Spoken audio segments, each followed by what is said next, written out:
Hey, what's up, everybody? How are you guys doing today? You guys like my new, my outfit that I just got for this event? Wait, what? What are you guys all looking at? Huh? Wait a second. What are you guys all wearing? Wait, casual wear, jeans, Jayhawk gears, hats? What are you guys all? Wait, did I get the wrong memo? Wait, what event is today? Is there something special going on today? Oh, I had the days mixed up.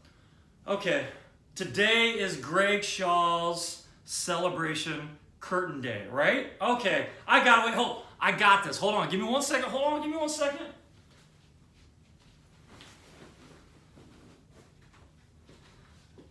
All right, here we go.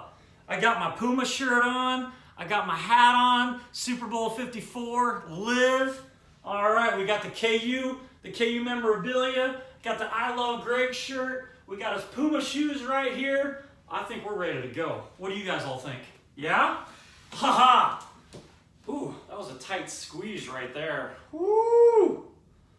All right, ready to go. I think class is now in session. What do you guys all think? All right? Well, cool.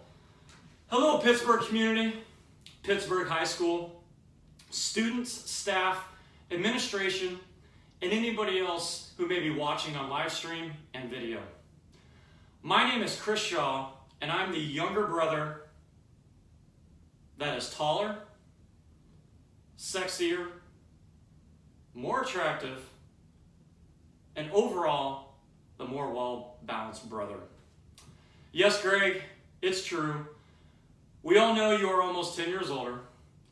My sister Jan is almost 13 years older. But let's not forget one major factor. I was the best thing that happened to the Shaw family. I think we can all agree to that, right? What do you think, Mom and Dad? All right.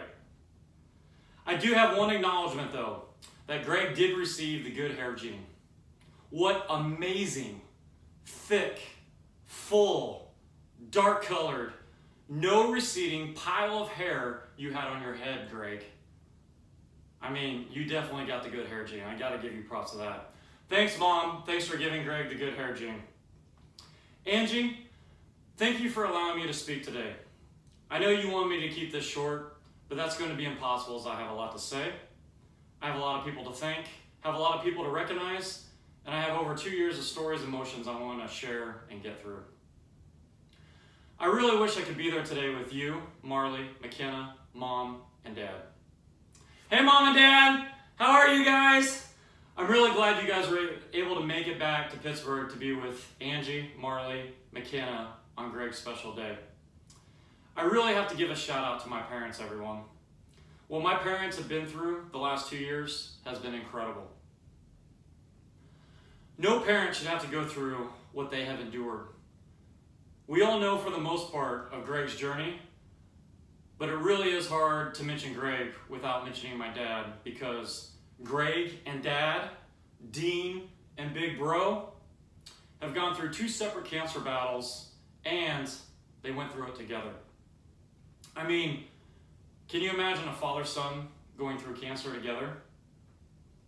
With that said, I want to recognize my dad because last week he was admitted to the ER and was in a Phoenix hospital for 4 days when he was just released last Saturday. So what do my parents do? Do they relax? Do they rest? Nope. They pack up the RV, leave Tuesday, and drive from Phoenix to Pittsburgh to share this special day with all of you. Let's give them a round of applause.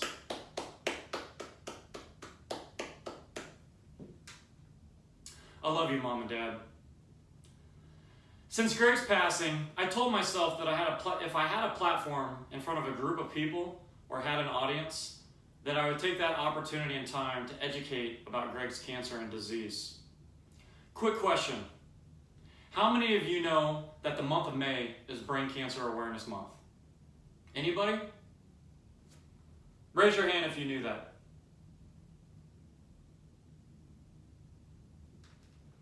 I have another question for you.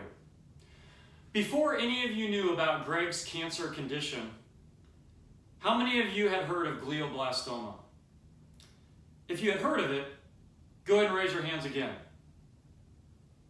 Now, admittedly, I had heard of glioblastoma, but I had only heard of it through Senator McCain, John McCain's disease, cancer, that he passed away of several years ago. That's the only way that I heard of glioblastoma.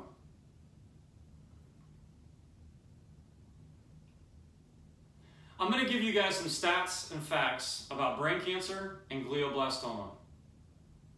And one thing I want to note, going through the type of brain cancer that Greg had, and then do it while essentially going through a global pandemic, I mean, it's pretty damn hard for me to wrap my head around. What our family went through, I mean, what Angie, Marley, and McKenna went through, it really is crazy when looking back on everything over the last 2 years.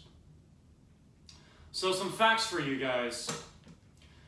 To date, over 587,000 Americans have died from COVID. But as big as that number is, it pales when we realize that this year alone, 1.8 million people are expected to be diagnosed with some form of cancer. Of the 607,000 people who are expected to be lost to cancer this year, 13,000 of those individuals will die of an insidious form of brain cancer called glioblastoma.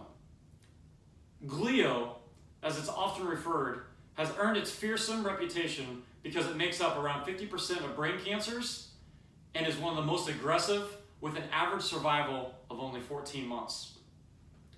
From the day that Greg was diagnosed, which was December 20th, 2019, to his passing on December 12th, 2020, Greg made it 8 days shy of 1 year. Rather than turning society upside down, as in case of COVID, which everyone here today and watching has experienced, glio turns the life of that person and their immediate family totally upside down, which was the case for Angie, Marley, McKenna, and the entire Shaw family. It is the most comprehensively devastating cancer because glio aggressively damages the brain, which controls how a person expresses themselves, how they think, how they dream, and even how they remember.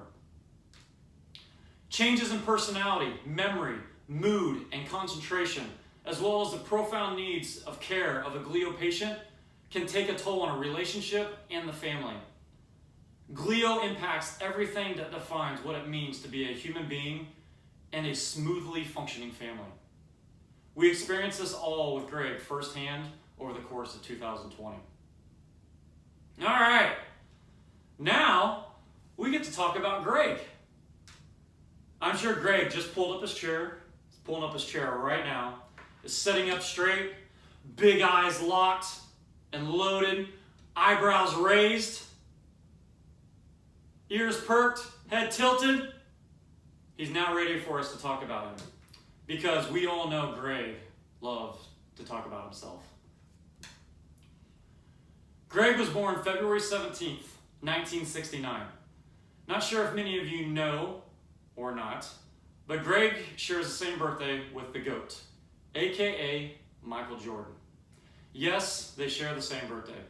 For me, however, Greg was the GOAT and my sports hero. As a 1987 Gardner-Edgerton High School Trailblazer graduate, Greg proved to be an impressive triple threat. While excelling in the classroom as a National Honor Society student, Kansas State scholar, he pushed himself athletically and was rewarded as a state cross-country track and field finalist 3 years in a row, as well as coaching Little League Baseball. And Greg was my Little League Baseball coach when he was at the age of 18.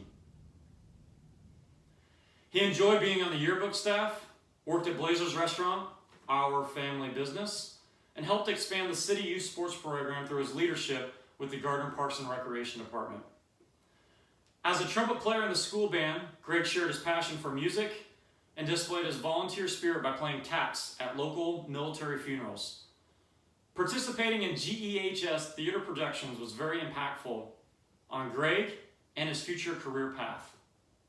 The valuable life lessons learned from working backstage tech or belting out a musical number live on stage gave Greg the foundation to perform, direct 11 seasons at Shawnee Missions Theater in the Park, as well as to teach, produce 13 years at Pittsburgh High School. Greg was a true pioneer innovator and was hired as the director-teacher in 2007 at Pittsburgh High School. Greg led an astounding 65 student shows with his students and colleagues, Susan Lauschman, Cooper Neal, Chuck Boyles, Denise Williams, including 25 shows in which he directed for his daughter, McKenna Shaw, during his 13-year career. That comes out to an average of 5 productions per year, and that didn't include the community theater or theater in the park. He also created social issue plays which earned PHS both state and national recognition as Kansas NEA Human and Civil Rights Award. He served on the Kansas Thespian Board of Directors and was nominated twice for the Tony Awards Excellence in Theater Education Award in both 2017 and 2020 up in New York City. In 2020, Greg earned the International Thespian Society's Spirit of Thespis Award and was named a 2021 inductee to the Kansas Thespians Hall of Fame, an honor given to individuals who strive for excellence in theater education, who go above and beyond expectations in developing a theater program of excellence, and who have impacted Kansas thespians in significant ways.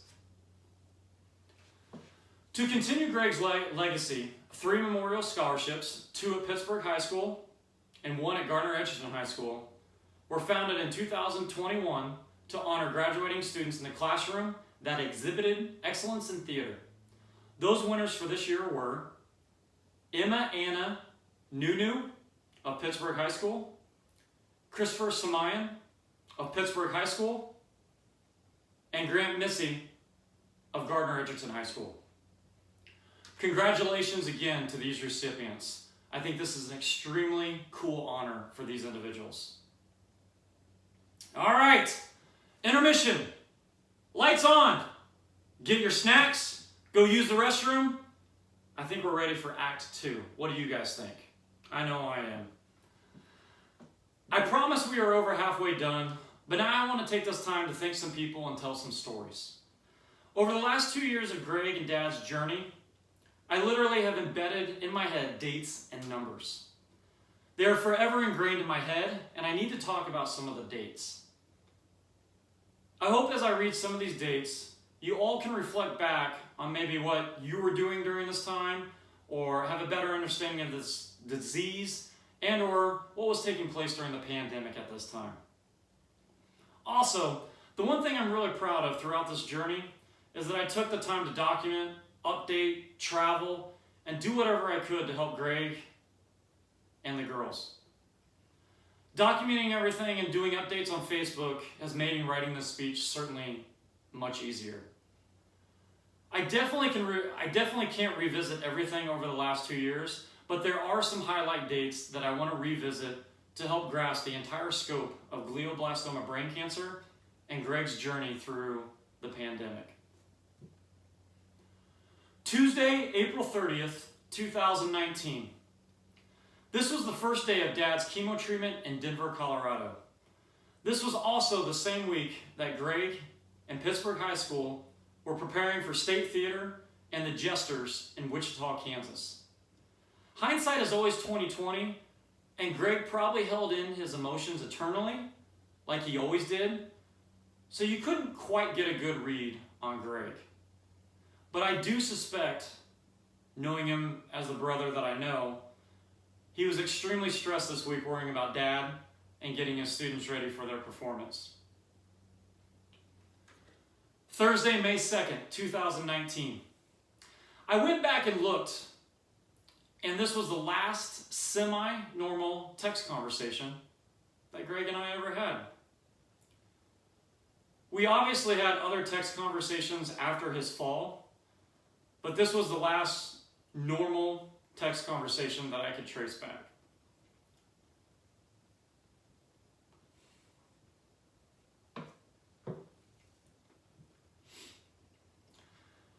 This particular text consisted of us talking about the recruitment of all people, R.J. Hampton. and what the likelihood of him coming to KU, going to Duke, or heading overseas to play professionally in New Zealand. Of course, as most of our text conversations went, we trashed Duke using inappropriate words, spoke of Kansas and Bill Self like they were royalty, and we actually both agreed that R.J. Hampton going pro, getting a $500,000 shoe deal, and signing a New Zealand pro contract before he entered the NBA draft the following year was probably the most logical choice. For those wondering, R.J. Hampton was the 24th overall pick in the 2020 NBA draft. It's these type of conversations I'm really going to miss having with Greg. There would have been plenty of texts, and I'm sure plenty of ridiculous text material on this year's mediocre Kansas basketball team. And of course, the 2021 Chiefs Super Bowl loss. Such a sad day. Sunday, May 5th, 2019.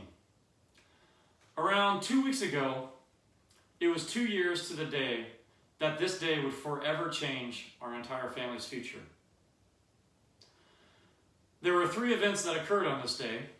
The first, early that morning of the 5th of May, I received a phone call from my sister.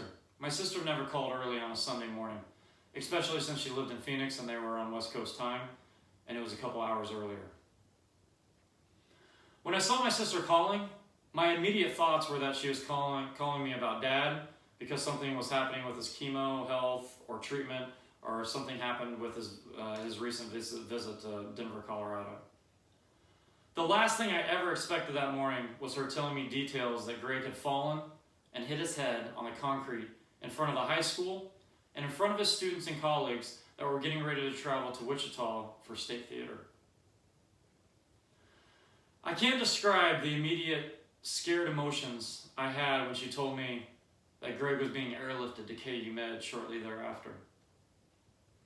It just all seems so surreal when I reflect back to this day and time period. Somebody who I'd really like to thank for this particular day is my former college teammate, Trent Hoover, because he was in town that weekend visiting from Charlotte, and we were going to a concert that night. Hoover being around that day was truly a blessing because he was able to keep me calm and distract me while I was trying to learn about the situation involving Greg. Thanks, Hoover. I appreciate it, man. The second event that happened on May 5th, while Greg went to the hospital and was being airlifted to KU Med, the Pittsburgh Thespians, band, and staff, including my niece McKenna Shaw, boarded the 3 buses and traveled to Wichita for their programs and performances for State Theater. I can't imagine the emotions and uncertainty of those bus rides with everyone heading to Wichita from Pittsburgh. The show must go on, right? I have to say, this is pretty much where I first saw Greg's famous quote, "If something falls, pick it up. If someone falls, pick them up." Truly seen in person. Those kids knocked it out of the park that day. One person especially, I'm going to single out. Hi, McKenna. If there is one person in this world that is an exact clone of Greg Shaw, it's you, McKenna Shaw. God, you are one of the most stubborn human beings I've ever seen in my life. Greg drove me nuts, and your stubbornness drives me absolutely bonkers, but I love you, and I'm about to brag about you. You know, you always see professional athletes play a game after a family passing, losing a parent, or playing courageously after an injury or being sick. A good example of this is Michael Jordan after the passing of his father in the NBA playoffs, and then, of course, the famous flu game in the famous 1997 NBA Finals against the Utah Jazz. Now, imagine being an actress or an actor and having to go out and perform at State Theater, singing, talking, and acting, not knowing what happened to your father?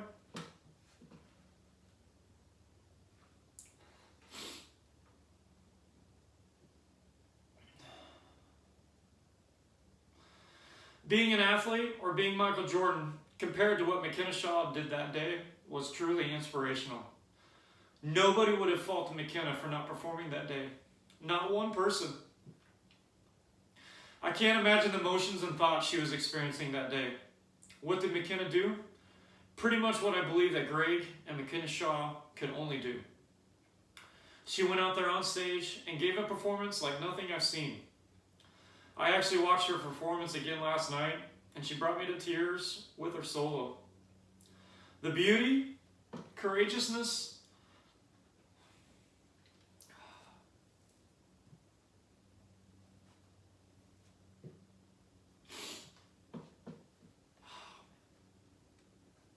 elegance, and raw emotion you exhibited on stage that day was one for the ages, McKenna. It really was beautiful, and it was truly inspirational. I know you will always look back on that moment and truly be proud. McKenna, you and your father are so much alike. He talked about you all the time and was so proud. He for sure would have gotten a kick out of all your early accomplishments already at the University of Alabama, Birmingham, otherwise known as UAB. And don't worry, little Marley. I have you here in a little bit. So I got you coming, so don't worry, okay? I got you. The third event that happened on May 5th, while Greg was being taken to the hospital at KU Med and McKenna was performing her solo at State Theater, there was another family from our hometown of Gardner that was experiencing their own upcoming battle. Susan Patrick Rushing, who was a little bit older than my older sister Jenna, had a brain aneurysm that day and was also taken to KU Med. Susan has a brother Mike that was in my sister Jana's class and a younger sister Shelly that was a year younger than Greg. While I'm significantly younger, our families had grown up together and known each other for a long time in Gardner. Unbeknownst to all of us, Greg and Susan had rooms right next to each other for the first week at KU Med and were then moved days apart of each other up to the neurology floor at KU Med. I just wanted to take this time to recognize the Patrick and Rushing families and let them know how much we are all connected by Susan and Greg over those weeks in May of 2019. Susan's mom, Joyce Patrick. I'm really glad Mom and Joyce, who have known each other for years, had each other during that time that Susan and Greg were both in the hospital in rooms right next to each other. Our families will forever be connected, and I'm proud to say that Susan has made a full recovery at this time. May 21st, 2019, Greg was released from the hospital, and over the next 6 to 8 weeks of rehab and appointments, and he used the summer to get healthy again.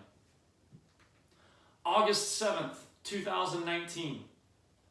I know after Greg's fall back in May, his ultimate goal was to always get back to teaching for the new school year, and this was his first day back at work. Greg accomplished one of his major goals. Friday, December 6th, 2019. I remember getting the phone call from Angie and her explaining to me that Greg became disoriented while teaching, and Angie went to the high school to get Greg and take him to the hospital.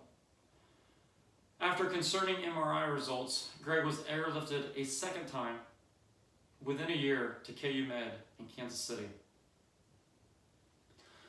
Sunday, December 8th, 2019, Greg had brain surgery to remove tumors that showed up on his test results, and then biopsies were taken.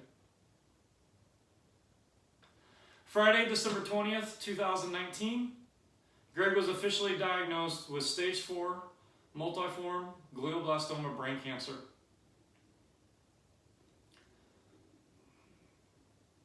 Tuesday, January 27th, 2020. Greg's 6-week radiation and chemotherapy was officially started.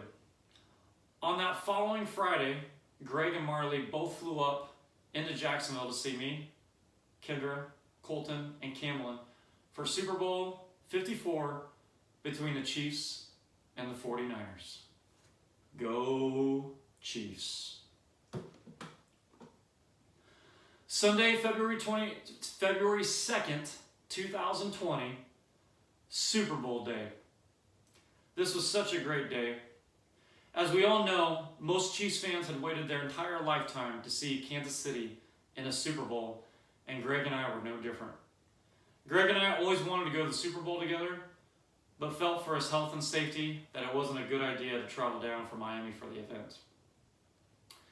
Kendra and I instead hosted a Super Bowl party here at our home in Ponte Vedra, Florida, with neighbors and friends. We certainly had a packed house. You have no idea how much I appreciated everyone being so kind and taking the time to speak and to get to know Greg that evening. It was such an awesome moment where Greg and I got to hug and share in the Chiefs winning the Super Bowl for the first time in 50 years. Man, 50 years. That's crazy. Greg also, of course, won the final squares, having the numbers 1 and 0. Of course, Greg won. After the game, Greg and I laid on the couch and watched the game again through the early morning hours. And of course, we both fell asleep on the couch. I have to admit, the game was so much more fun and relaxing watching it the second time around.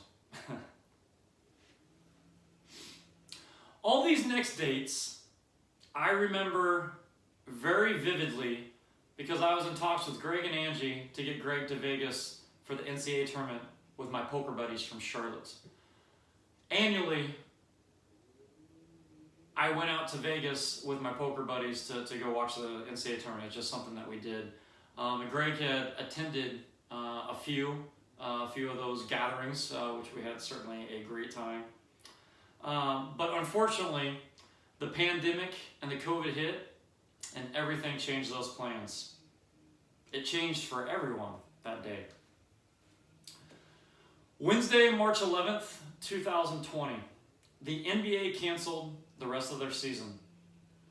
Thursday, March 12th, 2020, my birthday, the NCAA canceled the NCAA tournament. It truly was a March Madness. Once the NCAA canceled the NCAA tournament, the new plan was to leave on Monday, March 16th, and I was going to drive back to Pittsburgh and spend 3 weeks with Greg, Angie, and the girls. Saturday, March 14th, 2020. Brian Haney, the voice of the Jayhawks and radio announcer, was going to honor both Greg and Dad at the Big 12 tournament. But since the tournament was canceled, he recognized them in a tweet and through his social media networks. It was a really cool gesture by Brian Haney and the University of Kansas. Monday, March 16th, 2020. The entire country shut down because of the pandemic, and my trip and future trips to see both my parents and Greg took a significant course change in how I was going to see them and deal with their health situations in the foreseeable future.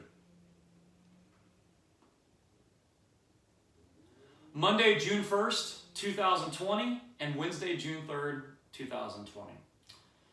Greg was getting fitted for his head Optune device this week, and it required him to shave his head. Of course, we all know Greg having the pristine hair of the family. He was quite apprehensive about shaving his head. I decided to get some friends and neighbors, and they videoed me Facebook Live shaving my head. Yes, I went bald. 2 days later, Greg went Mr. Clean mode, and you got to see his bright, shiny dome. I do have a confession though. People ask me why I grew my hair back so quickly, and quite honestly, I struggled looking in the mirror with my head shaved because it always reminded me of Greg, and it got me pretty emotional. I wasn't quite prepared that I would react in the manner that I would being bald and looking in the mirror every day. There were many emotions I wasn't expecting with that experience. Thursday, July 16th, 2020. My son and I were on a 6-week spontaneous cross-country Jeep road trip, and the week prior to this date, we had a family teleconference about Greg needing a second brain surgery out in Phoenix, Arizona. Colt and I were originally planning on seeing Greg and the girls a couple weeks later, but we made some changes to our schedule and drove back through Colorado and Kansas and made it back to Pittsburgh on the 16th of July. I really wanted to see Greg before he flew out to Phoenix on the 20th. So I was able to spend some time with Angie and the girls and Greg at the house, and I also took Greg up to the Kansas City airport so he could fly to Phoenix and meet up with Mom and Dad, Jenna and John. This was also the day where the I Love Greg shirts officially became public and the family started wearing them. So I hope everybody remembers the I Love Greg shirts. Pound, I love Greg. Saturday, July 25th, 2020. Greg so badly wanted to be at McKenna's high school graduation. He talked about going to her graduation quite often, and he always used that as a goal and always wanted to be there for McKenna. Greg unfortunately couldn't be there because he was out in Phoenix to prepare and prep for his upcoming brain surgery. With that said, I'm glad Colton and I were able to see you graduate and walk across the stage, McKenna. Wednesday, July 29th, 2020. Greg had his second brain surgery to try and remove the glial tumors that had increased in size in Greg's brain. The doctor thought the surgery was successful. Angie and Marley had flown out to be with Greg. Mom and Dad, Jen and John, were all out there as well with Greg, so Greg had plenty of family support. Sunday, August 2nd, 2020. Greg was discharged from the hospital after having successful surgery, and they spent the rest of the week with Mom, Dad, Angie, Marley, Jenna, and John. Friday, August 7th, 2020. Greg, Angie, and Marley flew back home to Pittsburgh, Kansas. Sunday, August 9th, 2020. The day prior to this, Greg was experiencing discomfort on his head and had some swelling on his face near where his surgery was done. But this was supposed to be normal. When Greg woke up on this day, the swelling and discomfort had increased, and Greg was transported back to KU Med by ambulance.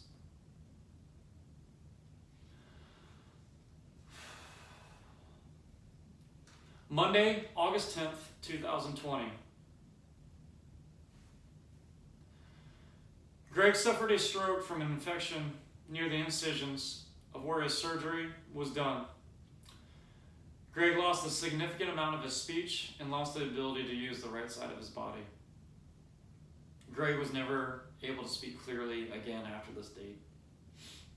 Monday, August 24th, 2020. So literally 2 weeks later, Greg was discharged from KU Med and transferred to Via Christi Hospital in Pittsburgh for inpatient rehabilitation. From this date until almost a month later, and leading up to the week of Monday, September 21st, 2020, I can't express how incredibly tough this week was for the whole family. The week prior to this, Mom and Dad had to leave Pittsburgh and head back to Phoenix, Arizona because they had both tested positive for COVID. We also received word on the 21st from Angie that Greg had taken a turn for the worse and was going to be discharged from Via Christi, and that Greg was going to be prepared for in-home hospice care. She told us that if I was thinking about seeing Greg again, that I should make arrangements to probably come back. I know McKenna left UAB immediately and came back, and she got home on Wednesday the 23rd. And I made arrangements, and I got back the following day on Thursday the 24th. We've always known Greg was a fighter, and who knows what caused this positive change, but from the 23rd to the 25th of September, Greg took a miraculous and dramatic turn for the better. I would certainly like to think McKenna and I had something to do with that by coming back so quickly. It was just so awesome to see Greg smiling and being himself again despite all of his current setbacks. September 28th, 2020. That was the first day Greg had been outside around his house and seen the sun and smelled the fresh air since the day he came home from Phoenix 6.5 weeks prior on August 7th. We certainly kicked cancer's ass that day by wheeling Greg around the neighborhood in his wheelchair and experiencing all those things. It was such a beautiful sunny day. I am pretty confident we kicked cancer's ass that day from September 23rd till I had to leave on October 9th. It was a great feeling kicking cancer's ass. October 9th, 2020, parade day. And what a day it was. What the Pittsburgh High School Dragons and the entire Pittsburgh, Kansas community did on this day was unbelievable. You all completely knocked it out of the park. Greg had just been nominated to the Kansas State Thespian Hall of Fame, so the community, school, students, staff, administration all set up a parade to drive by Angie and Greg's house. I watched the video last night, and there were well over 40 cars honking their horns, showing signs, stopping to say hello and talk to Greg while he was in his wheelchair on the side of the road. The local TV news station came and reported on the event. It was great to see everyone recognize Greg. And I'm so happy and grateful Greg got to see how much he was loved and appreciated within his own community and by his colleagues and students. It was awesome to see. It really was.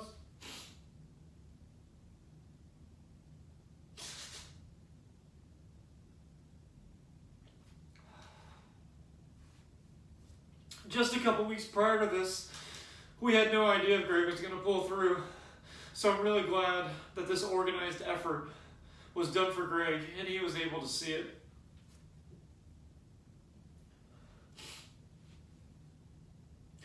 After the parade, I snuck off with Greg and with him in his wheelchair.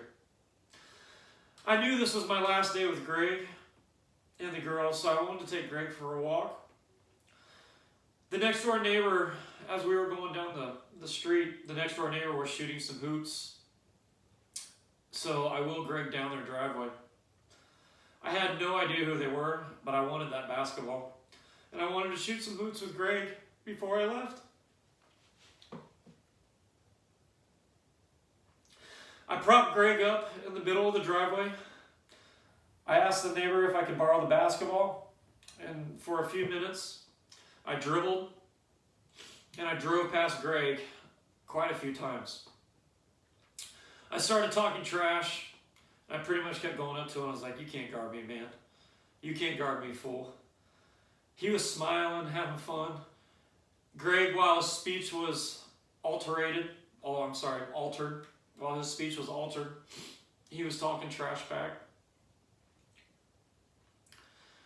Greg tried to shoot a few times, but he just turned, he did shoot a few times, but we just turned those into alley-oops where I scored for him. After everything Greg did for me growing up and hauling me around the entire Midwest for my AAU basketball games, my basketball camps, it was a pretty cool, spontaneous moment to go shoot hoops with my older big bro.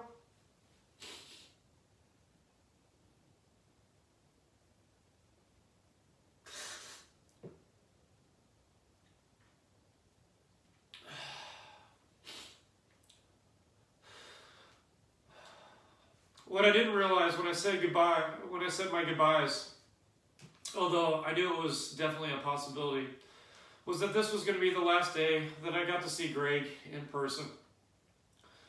Before I left, I saw him in his bedroom. I told him I loved him. I gave him a big hug, and we just looked at each other for about a minute. After I looked at him, I kissed him on his forehead. I gave him a quick glance. I said, I love you, man. And I'll see you later. And that was the last time I got to see Greg.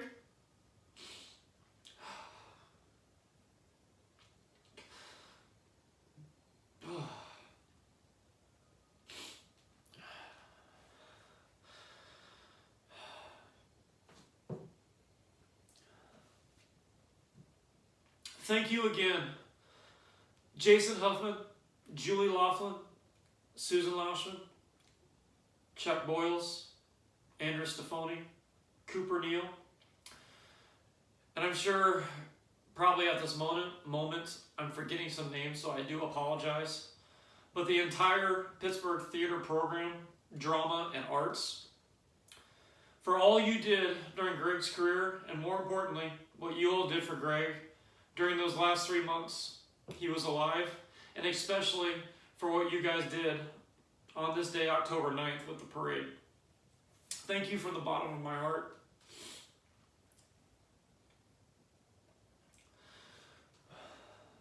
Speaking of Cooper Neal, yes, Cooper, you're up. Right after Greg passed, Cooper put together a Zoom call for students, former students, colleagues, staff members, etc. While I did not participate in the original Zoom call, Cooper was kind enough to record and send it to our family so we could watch and listen at a later time to all the stories, the Shaw quotes, Greg's nicknames, and pretty much anything everybody wanted to talk about. This Zoom call was about an hour and 39 minutes long and really had some great stories and nuggets. Here are a few that I'd like to share. Cooper, first, I just wanted to let you know that I loved listening to you moderate and tell stories and allow everybody to have their platform. It just, the way you transitioned everything and the way that you moderated that entire hour and 39 minutes, it was pretty awesome. The way you tell your stories, the way you laugh, I mean, it was so genuine. It was just pretty cool to see. You were so engaged and so descriptive about Greg. You had me cracking up. The story about the girl who didn't quite know how to use a trumpet, and she put the whole mouthpiece in her mouth, and Greg was standing there with his big eyes, and he just looked over at you with those big eyes, and he just turned, walked away, and he said, I'm going to let you figure this one out, Mr. Band Director. Just the way that you told that story, it just completely cracked me up. I also enjoyed your story about how you would come up to the high school knowing that you would see Greg's truck after hours or on a weekend in the parking lot. And you were always dreading running into Greg, and you would try to avoid it at all costs. You said that you knew he was going to talk your ear off, and you weren't going to get any work done if you ran into Greg. And of course, what happened? You always ran into Greg. You also wondered if Greg ever slept, and you didn't understand how he always got his stuff done when he was always talking to everybody else. So apparently Greg never slept. I also appreciated how sincere you were in that Zoom call and really understood from your perspective that Greg really cared about people and was really trying to go out of his way to help them. Thank you, Coper. I really enjoyed your stories and your perspective. More on this Zoom quote, or more on this Zoom session, there was a quote from Chuck Boyle. Having Greg as a friend was like having your own little nuke. And keep in mind that Chuck is former military, so he uses a lot of military references. Greg was like your own little nuke that you could set off at any one time, that if someone did something to you that was an injustice, if you were being mistreated by anyone, if you thought you were in the right and someone was in the wrong, I called it going Greg instead of going nuclear. Greg was the reason that the school district gave me a teaching contract rather than paying me by the hour, which I later found was illegal. But I know that if he was ever on your side, that was a great thing. I hope you guys follow a little bit of his example. Don't do anything half-assed. Thanks, Chuck, for that quote and that story.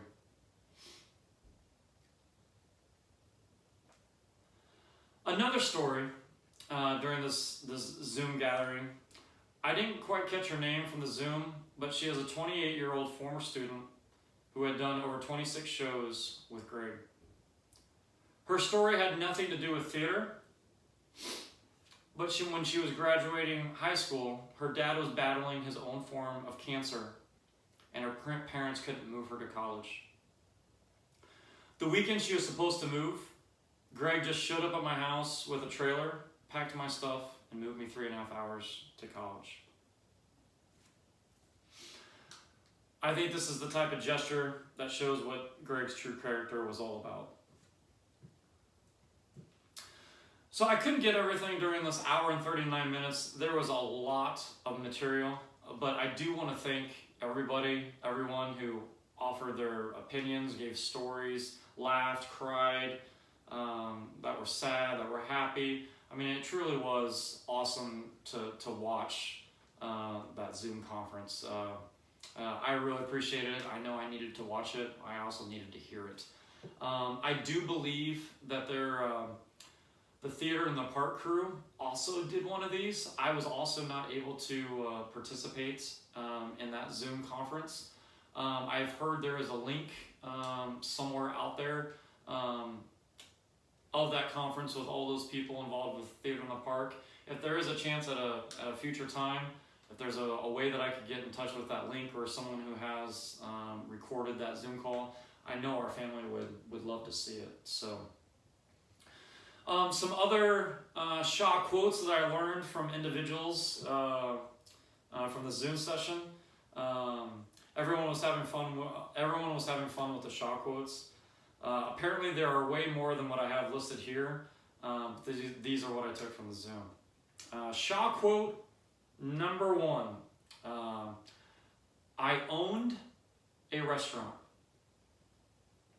Shaw quote number 2. Art is like a varsity sport.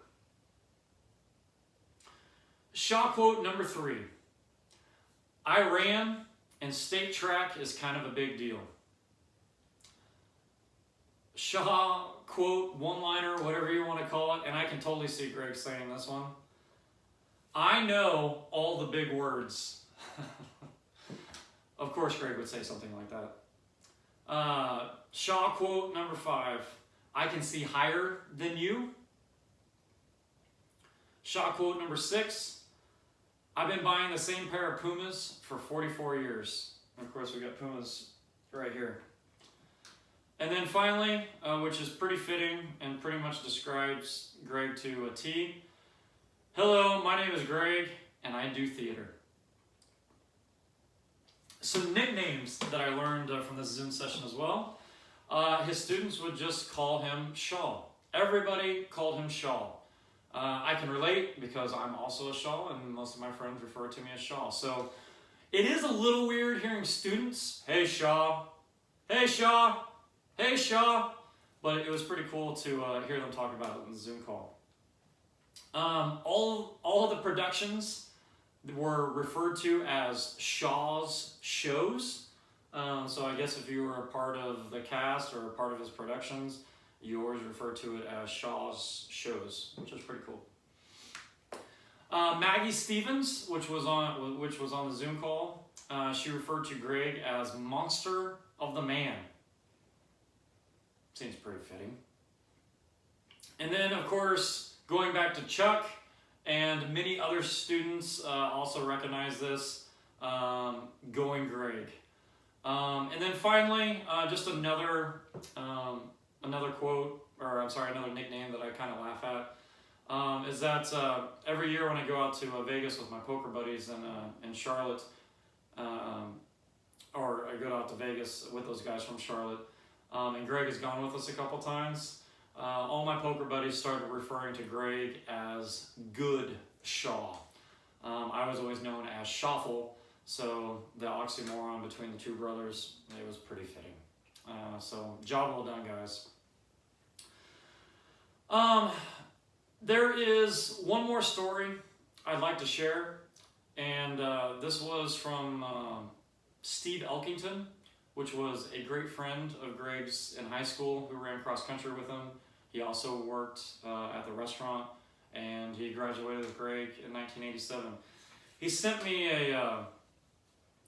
the letter that he wrote to Angie and the girls, and he forwarded that to me, and I was able to read his letter. Very well written. It was awesome to see how much Greg meant to Steve, because I know Steve and Greg were really close in high school. But I'm only going to choose one story out of what he said, and so here it goes. So Steve gets into the story. Then there was the stealing of the realty signs event. This is the closest I've ever come to going to jail, but it's also the story I probably tell the most from high school. We were in a phase of trying to prank people, and we decided to sell the Clouds home. They were a family from Gardner, Kansas. We went around Gardner and Olathe for a couple weeks stealing realty signs out of random yards. It makes me shudder to think what might have happened had we been pulled over while stealing these signs. We might have gotten off okay in Gardner, but Olathe probably would have been a different story. At any rate, we didn't get caught to the point, and we successfully collected enough signs. One Saturday night, I spent the night at Greg's house while your parents were out of town. In the middle of the night, we planted about 15 signs in the Clouds yard and hung streamers from the house. The next morning, the prank was the talk of the town. It was all good until the police called us into the station Sunday evening to talk through the issue. It was pretty intimidating going down there, but they were pretty good to us. I don't know for sure, but I assume your dad helped grease the skids with the cops for us. Anyway, they scared us a bit and made us return the signs to the owners. That was a little embarrassing, but not too bad. No one really gave us much of a hard time except for the one guy in Gardner who made us come back and see him personally after we dropped off his sign when he wasn't in the office. He gave us a lecture about delinquency, problem kids, etc. It wasn't too bad, but it was funny when your dad told us afterwards that the guy had older kids who committed way worse crimes than our sign stealing. I remember two specific post events that still make me laugh. Number one, a few days afterwards, Steve Francis of Steve Francis Realty came into the restaurant and told us how much he liked our prank. He then offered us all the signs we wanted if we ever wanted to do it again. He wanted the free publicity. I can't believe we didn't think of just asking him for the signs. Number two, I remember the Gardner police telling us the event was between us, them, and whoever we wanted to tell. Then a couple weeks later, we were pulled over on I-35 going to Olathe to cruise the Faye. Luckily, it was the one state trooper we knew, Don Hahn. I still remember him looking in the car and asking us if we had any signs in the trunk. He didn't even give us a ticket. We spent a lot of time cruising the Faye in Olathe. I guess it was something to do, but kids today have way better options for blowing the weekend time. I also think the time we were pulled over for, that was a different story. So thank you, Steve. Thanks for clarifying and telling us that story.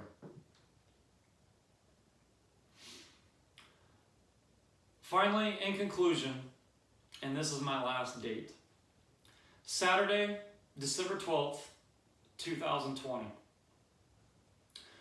We knew this day was coming for a while. We just didn't know specifically which day it was going to be. I got the phone call from Dad that it was time to FaceTime. Mom and Dad were in Pittsburgh.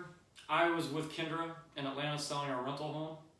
Angie called Jana and John in Phoenix, and we were all present through FaceTime for Greg's last moments. It was a very peaceful, sad, and beautiful moment with the family. As we were talking to Greg, my sister Jana asked, "Are you going to do your thing?" I was caught off guard, and I'd kind of forgotten what she was talking about. But she said a couple other things, and quickly I remembered we had discussed something prior to this week. I went on my phone to YouTube, and I pulled up the 2-minute, 27-second video of the KU alma mater and Rock Chalk chant. I started playing the video and started singing the Rock Chalk chant. At about the 1-minute and 35 mark, where the slow rendition of the Rock Chalk chant stops, and there's a pause.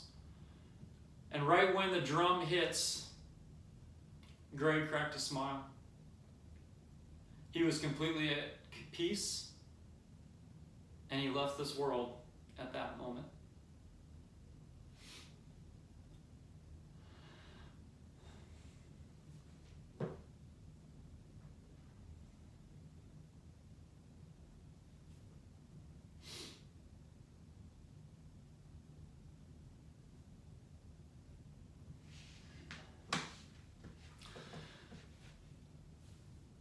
I know this was a lot, and I'm sure people are wondering why this was so long, but I love my brother. He was my best friend. He was my big bro, and he was my hero.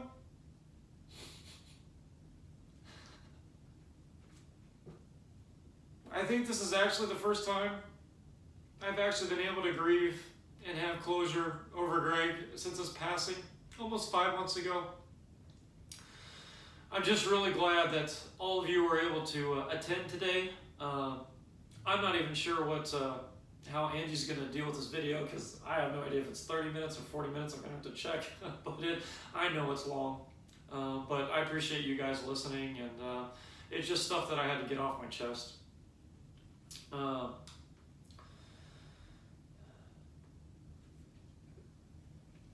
And I have two last comments here. Angie, I can't fathom how you're able to maneuver work, kids' activities, and manage Greg's illness. As it was stated earlier, dealing with a glioblastoma patient is hard enough, but to do it while there is a global pandemic is quite remarkable. I have no idea how you were able to keep it all together. Thank you for everything that you did, Angie.